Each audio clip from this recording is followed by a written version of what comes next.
This is Earl Nightingale. The purpose of this recording is to tell you about and try to condense one of the most amazing books ever written, Think and Grow Rich by Napoleon Hill. Without question, this single book has had a greater influence on the lives, accomplishments, and fortunes of more individuals than any other work of its kind.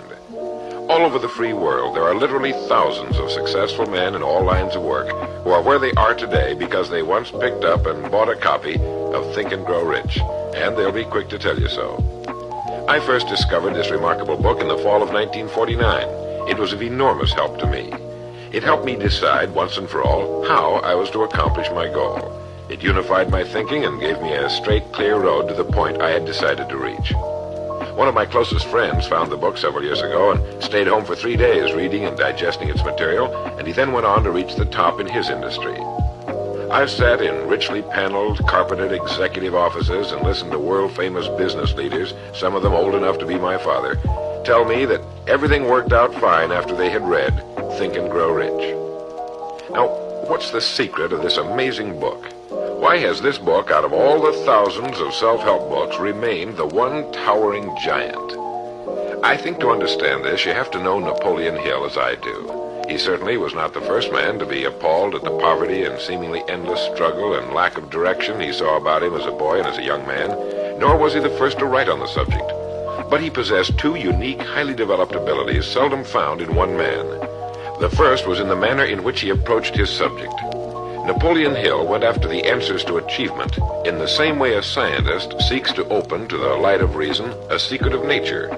He went after the solution to accomplishment in the same way Thomas Edison discovered the solution to the electric light, relentlessly, indefatigably, implacably, until the truth, which had been there all the time, was revealed to him. His second important ability was the knack or skill of writing about his findings in such a way that it was instantly understood intellectually, but what is perhaps even more important for this particular subject, understood emotionally as well. When the last page of Think and Grow Rich was read, the hand which put the book down on the table was a different hand. The man who then stood and walked out into the world was a different, a changed man. The suffocating, entangling webs of self-imposed frustration and indirection had fallen away, and now the way was clear.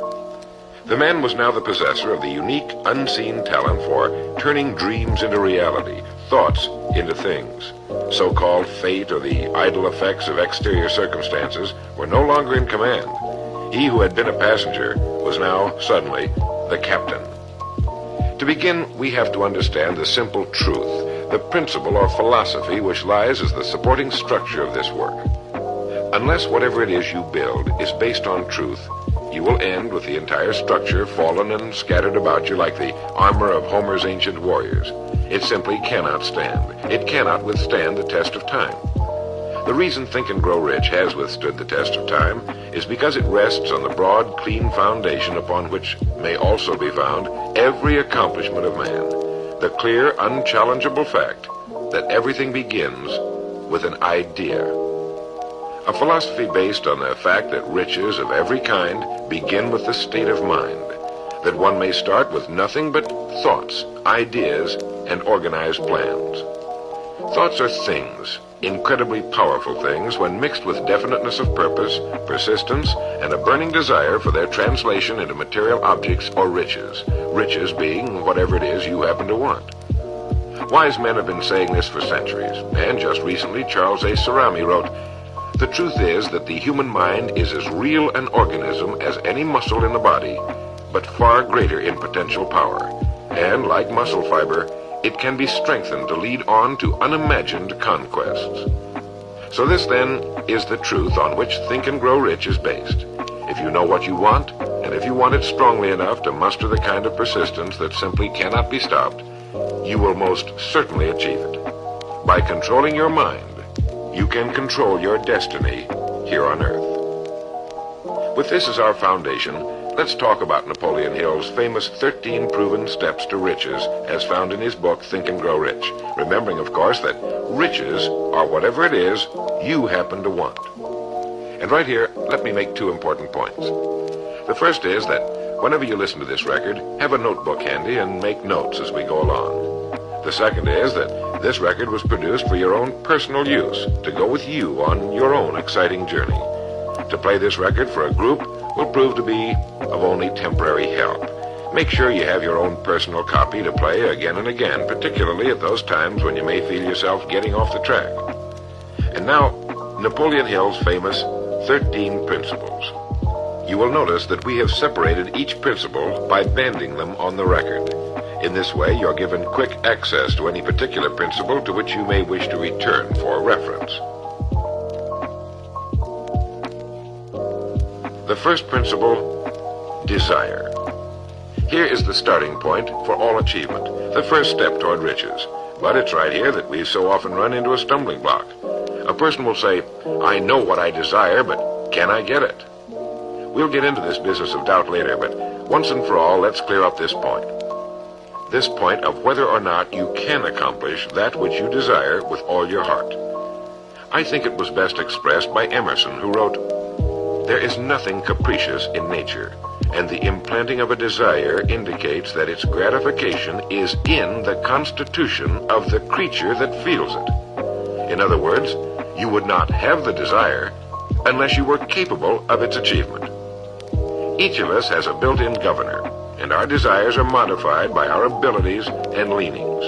Whatever it is that you desire with all your heart, understand once and for all that it can and should be yours. In Think and Grow Rich, Napoleon Hill cites example after example of why your burning desire is nothing more than an accurate picture of what you will one day become. So right here, firmly establish in your mind that which you desire more than anything else. For, as Helvetius put it, by annihilating the desires, you annihilate the mind. Every man without passions has within him no principle of action, nor motive to act. A good way to determine whether or not you really have a burning desire is to examine the way you go after it. If you go after that which you think you desire tentatively, timidly, in an attempt to play it safe, you don't have a burning desire at all. You can't get to second base if you keep one foot on first. But if you're willing to burn your bridges behind you and say once and for all, this is it, this is what I will do, and I will never retreat, I'll never go back, then you have the sort of desire that can only end in success. It takes that kind of resolve to be able to keep picking yourself up after the falls you're bound to take. The only people who don't make mistakes are those who never try anything. The timid feeders in the lagoon who never venture into the broad, deep sea beyond. While these principles will work for anything you may want, a more harmonious home life, a more successful career, for our example, let's say your desire happens to be more money, to better care for your family and provide for your future years, to get your share of the prosperity that lies ahead. Napoleon Hill gives us 6 definite, practical steps to follow. 1. Fix in your mind the exact amount of money you desire. It is not sufficient merely to say, I want plenty of money. Be definite as to the amount. There's a psychological reason for definiteness, which will be described in a subsequent principle. Number 2, determine exactly what you intend to give in return for the money you desire. There's no such reality as something for nothing. 3, establish a definite date when you intend to possess the money you desire. And 4, create a definite plan for carrying out your desire and begin at once, whether you're ready or not, to put this plan into action. 5, write out a clear, concise statement of the amount of money you intend to acquire, name the time limit for its acquisition, state what you intend to give in return for the money, and describe clearly the plan through which you intend to accumulate it. 6, read your written statement aloud twice daily, once just before retiring at night and once after arising in the morning. As you read, see and feel and believe yourself already in possession of the money, or whatever your goal happens to be. It's important that you follow these instructions to the letter. Play this part of the record over until you have it down to your satisfaction, for this is by far the most important of the 13 principles, and this chapter of the book ends with these words. Through some strange and powerful principle of mental chemistry, which she has never divulged, nature wraps up in the impulse of strong desire that something which recognizes no such word as impossible and accepts no such reality as failure. The second principle is faith. You never would have even thought of your main desire unless faith were tugging at your mind. And if you find it difficult at times to have faith in yourself, you can be certain that you can have faith in these principles. Napoleon Hill writes, "Faith is a state of mind which may be induced or created by affirmation or repeated instructions to the subconscious mind through the principle of conscious autosuggestion." Conscious autosuggestion simply means a suggestion by yourself to yourself, just as an autobiography is a biography written by the person it's about. By getting a mental image of yourself already having accomplished your main desire over and over again, you will muster the faith you need. Faith is vital to accomplishment. The Emperor Napoleon once said, "All the scholastic scaffolding falls as a ruined edifice before one single word, faith." Pascal said, "Faith affirms many things respecting which the senses are silent, but nothing which they deny. It is superior to their testimony, but never opposed to it." Goethe said, "Epochs of faith are epochs of fruitfulness, but epochs of unbelief, however glittering, are barren of all permanent good." And as Schlegel put it, "In actual life, every great enterprise begins with and takes its first forward step in faith." Have faith that you can accomplish that which you seek, for you would never have decided upon it unless it was meant for you to accomplish. In his chapter on faith, Napoleon Hill gives us a self-confidence formula. First, I know that I have the ability to achieve the object of my definite purpose in life, therefore I demand of myself persistent, continuous action toward its attainment, and I here and now promise to render such action. Second, I realize the dominant thoughts of my mind will eventually reproduce themselves in outward physical action and gradually transform themselves into physical reality. Therefore, I will concentrate my thoughts for 30 minutes daily upon the task of thinking of the person I intend to become, thereby creating in my mind a clear mental picture of that person. Third, I know through the principle of autosuggestion, any desire that I persistently hold in my mind will eventually seek expression through some practical means of attaining the object back of it. Therefore, I will devote 10 minutes daily to demanding of myself the development of self-confidence. Fourth, I have clearly written down a description of my definite chief aim in life, and I will never stop trying until I have developed sufficient self-confidence for its attainment. Fifth, I fully realize that no wealth or position can long endure unless built upon truth and justice. Therefore, I will engage in no transaction which does not benefit all whom it affects. I will succeed by attracting to myself the forces I wish to use and the cooperation of other people. I will induce others to serve me because of my willingness to serve others. I will eliminate hatred, envy, jealousy, selfishness, and cynicism by developing love for all humanity, because I know that a negative attitude toward others can never bring me success. I will cause others to believe in me because I will believe in them and in myself.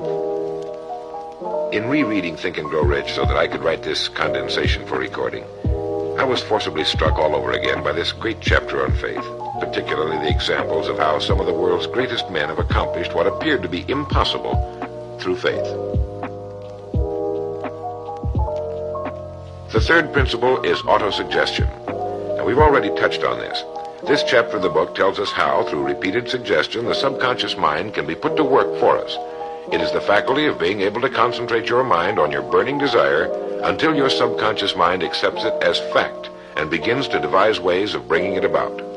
Here is where hunches come from, sudden flashes of thought or inspiration, guidance. The instructions given in connection with the 6 steps in the second chapter will now be summarized and blended with the principles covered by Napoleon Hill's chapter on autosuggestion.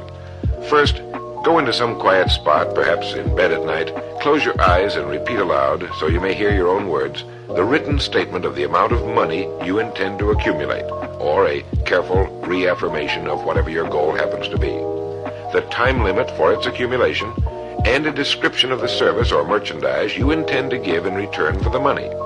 As you carry out these instructions, see yourself already in possession of your goal.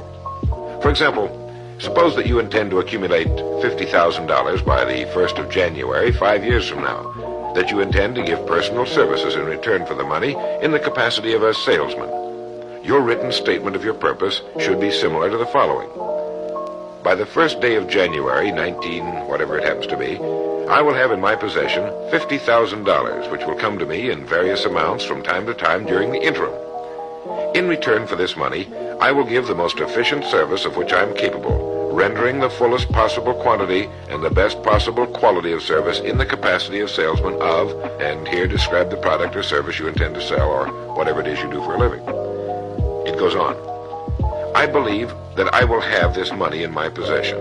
My faith is so strong that I can now see this money before my eyes. I can touch it with my hands. It is now awaiting transfer to me at the time and in the proportion that I deliver the service I intend to render in return for it.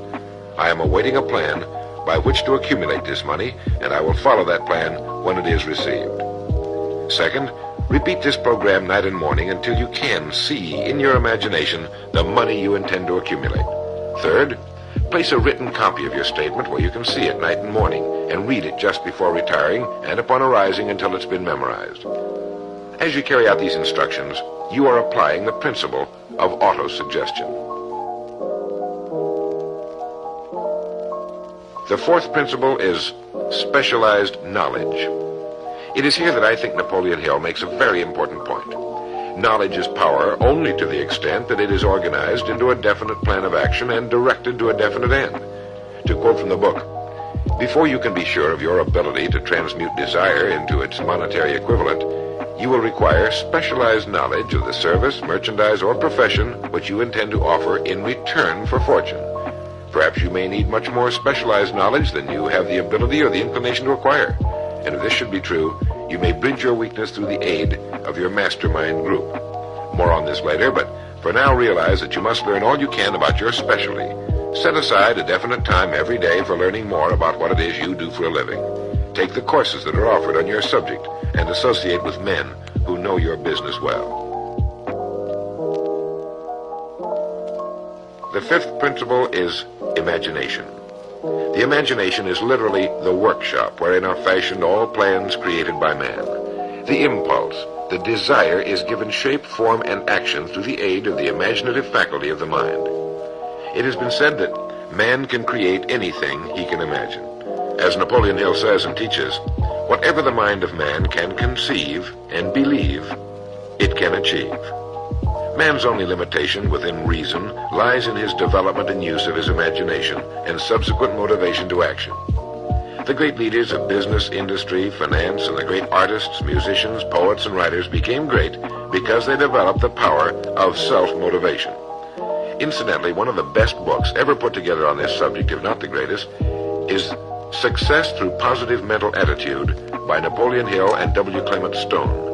I suggest you get a copy from your bookstore at your earliest convenience. If your bookstore happens to be out of the book, you may obtain a copy by writing to the address on the label of this record.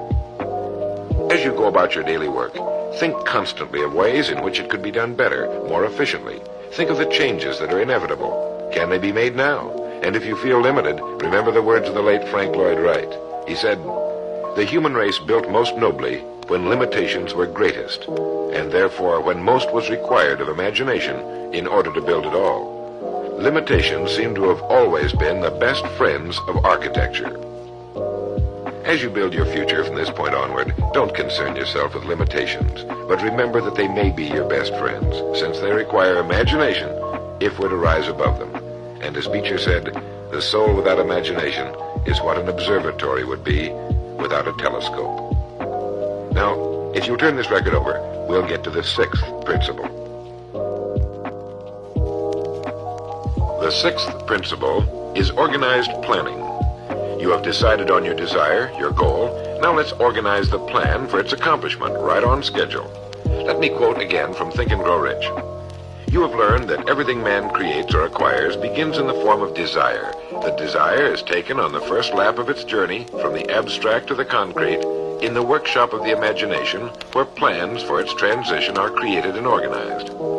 Earlier, you were instructed to take 6 definite practical steps as your first move in translating the desire for whatever you want into its physical equivalent.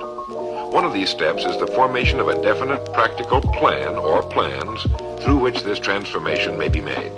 1. Ally yourself with one or more persons, a group of as many people as you may need for the creation and carrying out of your plan or plans for the accumulation of the money you've established as your goal. Making use of the mastermind principle. This is important. 2. Before forming your mastermind alliance, decide what advantages and benefits you may offer the individual members of your group in return for their cooperation. No one will work indefinitely without some form of compensation, although this may not always be in the form of money. 3.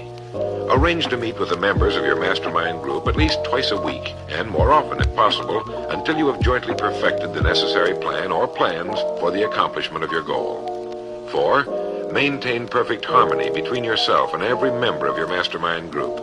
Keep in mind these facts. First, you're engaged in an undertaking of major importance to you. To be sure of success, you must have plans which are faultless. Second, you must have the advantage of the experience, education, native ability, and imagination of other minds. This is in harmony with the methods followed by every person who has risen above the average. Work at this until you have a well-executed, formal plan for reaching your objective. In this way, you're never confused or wondering what you should do next. Every morning you know exactly what you're going to do and why. It is in this chapter of Think and Grow Rich that Napoleon Hill gives us his 11 qualities of leadership. 1. Unwavering courage. 2. Self-control. 3.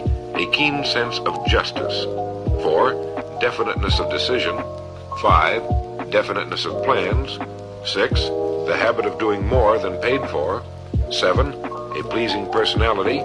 8. Sympathy and understanding. 9. Mastery of detail. 10. Willingness to assume full responsibility. And 11. Cooperation. The chapter on organized planning is one of the largest and most important in the book. It goes without saying that a man without a plan to follow is like a ship without a course. No place to go, with disaster a probability. The 7th principle, decision. The mastery of procrastination. To quote, accurate analysis of over 25,000 men and women who had experienced failure disclosed the fact that lack of decision was near the head of the list of the 30 major causes of failure. This is no mere statement of a theory, it is a fact. Procrastination, the opposite of decision, is a common enemy which every man must conquer. Analysis of several hundred people who had accumulated fortunes well beyond the $1 million mark disclosed the fact that every one of them had the habit of reaching decisions promptly and of changing these decisions slowly if and when they were changed. People who fail to accumulate money without exception have the habit of reaching decisions, if at all, very slowly and of changing these decisions quickly and often. A definite objective makes reaching prompt decisions that much easier. Napoleon Hill gives many examples, one of which is the case of Henry Ford. One of Henry Ford's most outstanding qualities was his habit of reaching decisions quickly and definitely and changing them slowly. This quality was so pronounced to the late Mr. Ford that it earned for him the reputation of being obstinate. It was this quality which prompted Mr. Ford to continue to manufacture his famous Model T, the world's ugliest but for the time most practical car, when all of his advisors and many of the purchasers of the car were urging him to change it. Perhaps he delayed too long in making the change, but the other side of the story is that his firmness of decision yielded a huge fortune before the change in model became necessary, and the company is certainly none the worse for it today.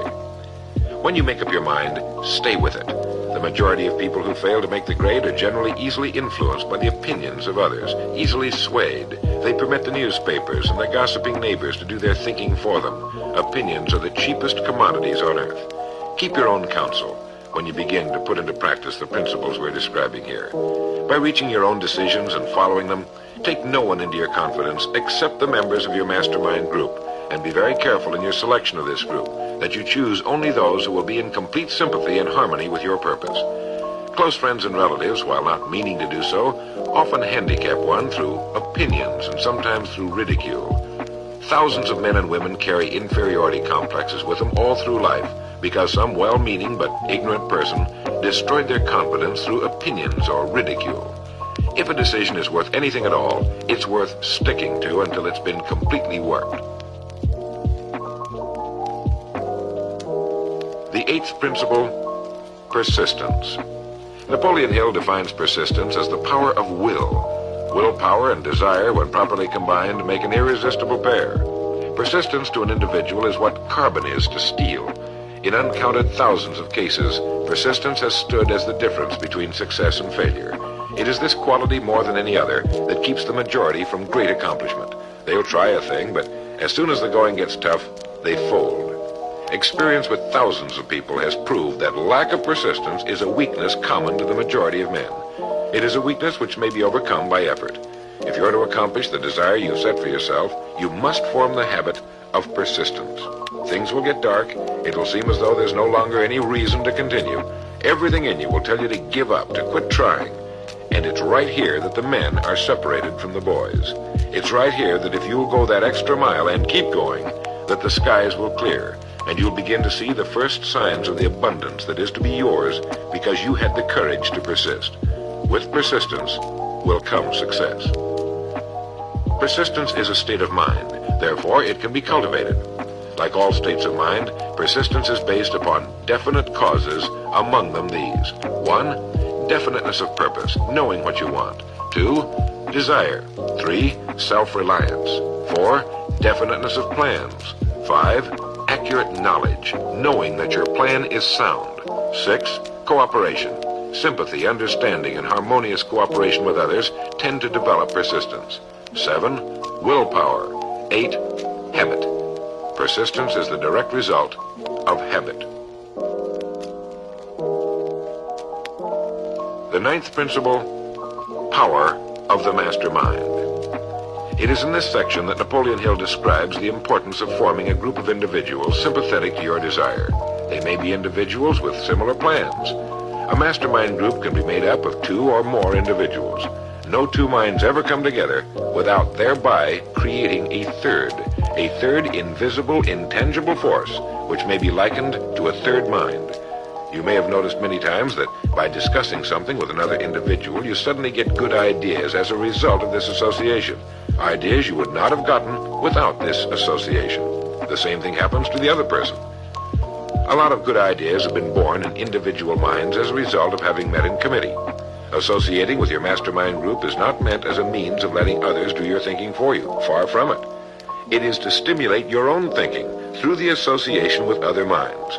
No one knows everything. The more sympathetic minds you get together, and by sympathetic I mean working for a common purpose, the more related information is going to be available, and great ideas are a combination of related information.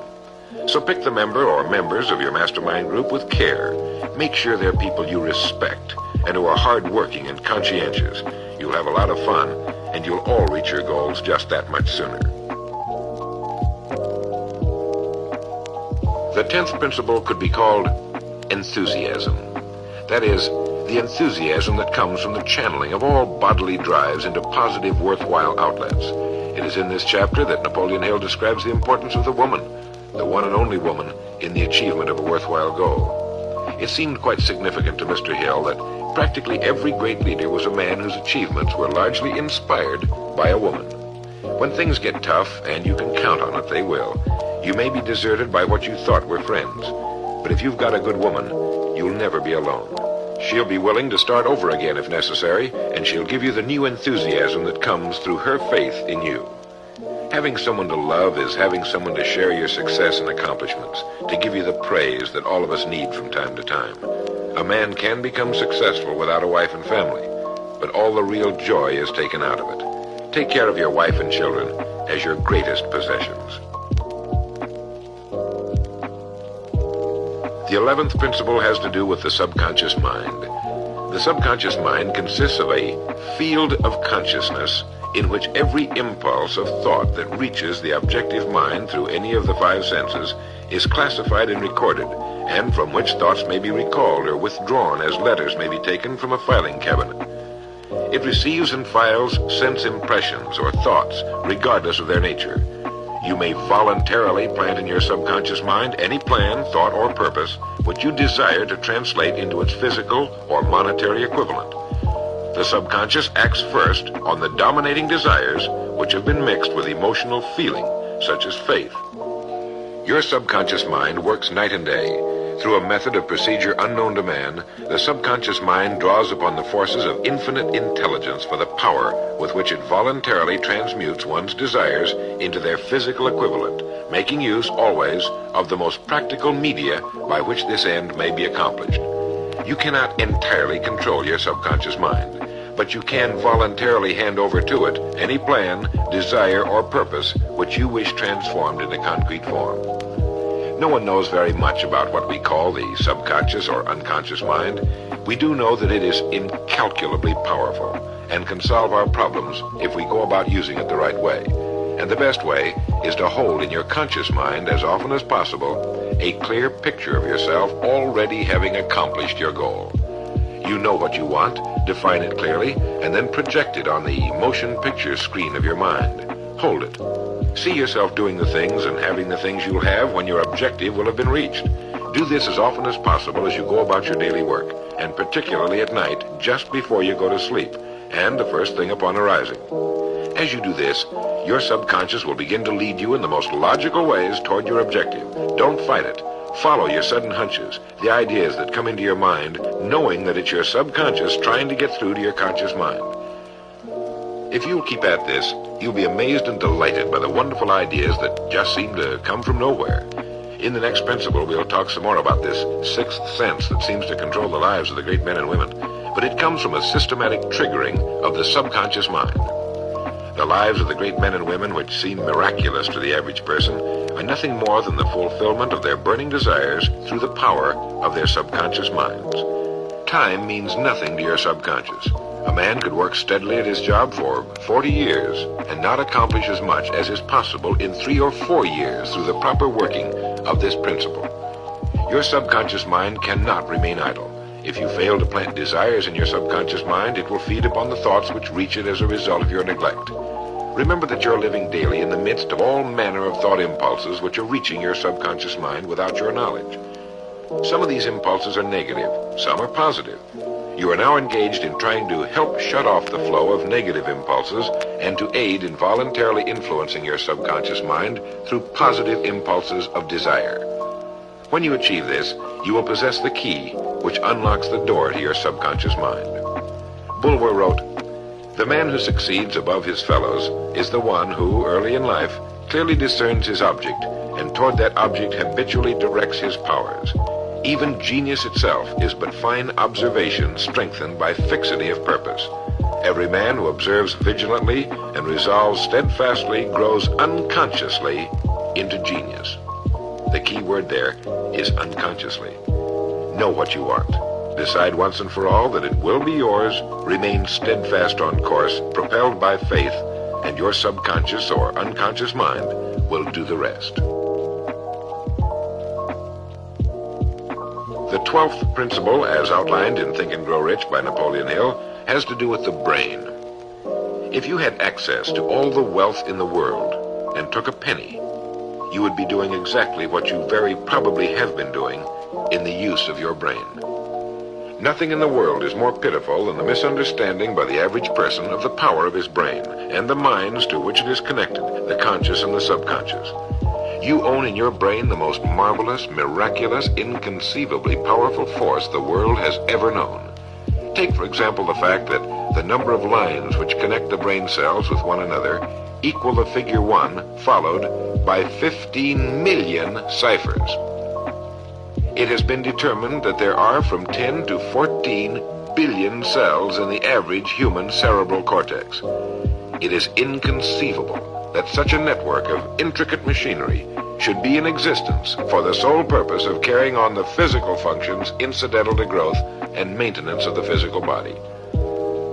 This is the mechanism that has given us the supersonic airplane, our deep rocket probes into outer space, the sciences, the arts, all that we know and use today and will use tomorrow, have hatched from this small gray mass each of us carries around. Can you doubt, even for a moment, that it can bring you and yours everything you want here on Earth? Of course it can. If you will recognize your power as an individual and stop acting like those who have never even thought about it. Give it the job you've decided to accomplish and watch it handle it. The 13th and final principle is called the sixth sense. The sixth sense can be described as the sense through which infinite intelligence may and will communicate voluntarily without any effort from or demands by the individual. This principle is the apex of the philosophy. It can be assimilated, understood, and applied only by first mastering the other 12 principles. The sixth sense is that portion of the subconscious mind which has been referred to as the creative imagination. It has also been referred to as the receiving set, through which ideas, plans, and thoughts flash into the mind. The flashes are sometimes called hunches or inspirations. The sixth sense defies description. It cannot be described to a person who has not mastered the other principles of this philosophy, because such a person has no knowledge and no experience with which the sixth sense may be compared. The sixth sense is not something that one can take off and put on at will. Ability to use this great power comes slowly through application of the other principles we've outlined. Many individuals come into a workable knowledge of the sixth sense even before the age of 40, but more often the knowledge is not available until one is well past 50, and this for the reason that the spiritual forces with which the sixth sense is so closely related do not mature and become usable generally except through years of meditation, self-examination, and serious thought. But begin to develop it now by applying the principles we've talked about here. Remember this: man can create nothing which he does not first conceive in the form of an impulse of thought. Man's thought impulses begin immediately to translate themselves into their physical equivalent, whether those thoughts are voluntary or involuntary. Keep fear out of your mind by concentrating on the mental picture of your goal, your greatest desire. Now, I want to mention that Think and Grow Rich as a book carries more endorsements by great men who knew of its truth than any other book of its kind ever written. I'll touch on only a few. All of these great men actually endorsed Napoleon Hill's principles. Former President of the United States William Howard Taft, F.W. Woolworth wrote that he had built his great chain of stores by applying many of these principles. Robert Dollar, who built the great Dollar steamship line, wrote, "If I had had this philosophy 50 years ago, I suppose I could have accomplished all that I've done in less than half the time. I sincerely hope the world will discover and reward you." Samuel Gompers wrote that the mastery of these principles is the equivalent of an insurance policy against failure. President Woodrow Wilson, John Wanamaker, the merchant prince, wrote, "I know that your fundamentals are sound because I've been applying them in my business for more than 30 years. George Eastman, the world's largest maker of cameras, Thomas Edison, Luther Burbank, Theodore Roosevelt, E.M. Statler, John D. Rockefeller. I think you know that the endorsements of these great men could not have been bought with all the money in the world. What we have been talking about here can change your life, can bring you anything and everything worthwhile you want in life for yourself and your family. Cut yourself away from the average, from the mediocre, and chart your course on the dream in your heart. These 13 principles will never let you down, as long as you use them. And now, it is with great pleasure that I give you the author himself, Napoleon Hill. Thank you, Earl Nightingale. The message which you who are listening have just heard has brought you within 3 short steps of the supreme secret of success. The same secret which has brought happiness, peace of mind, and financial success to countless thousands of people who have read Think and Grow Rich. The same secret which has made master salesmen out of ordinary order takers. And the same secret which has brought friendship, love, and marriage to men and women who have come under the spell of the 13 principles which Earl Nightingale has just described. You desire the better things of life, or you wouldn't be listening to this record. Come with me then, and I will help you chart your course, so you may acquire whatever it is that you desire most in life by following these instructions. 1. Condition your own subconscious mind to work for you while you sleep as well as when you are awake. You can do this by playing this record to yourself every night, just before you retire.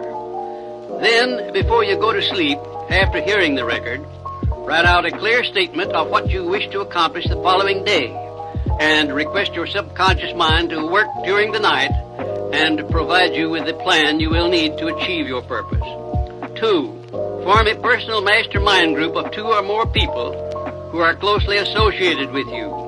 They can be members of your family, your business, or your professional associates, or people who work where you are employed. And play this record in their presence at least once a week. After you have done this, engage in a friendly roundtable discussion of the 13 success principles, and request each person in the group to participate and to look for inspirational ideas which may help him or her to become more successful. 3. Beginning now, Follow the habit of rendering more service and better service than that which is expected of you. And do it in a pleasing, positive mental attitude. This will make friends for you. It will increase the value of your services, and it will attract opportunities by which you may get from life whatever it is that you most desire. Follow these instructions to the letter, and you will surely see the day when you can express a prayer of gratitude for having had the privilege of hearing and acting on the message which Earl Nightingale has given you through this record. And now, may I reach out across the space and the time which separate us and offer you a hand of friendship and a sincere prayer that you will be blessed with a richer and a fuller life because of this message. Your big opportunity may be right where you are now. Follow these instructions faithfully, and it will reveal itself to you. This is Napoleon Hill saying, don't search for opportunity in the distance, but recognize it and embrace it right where you are.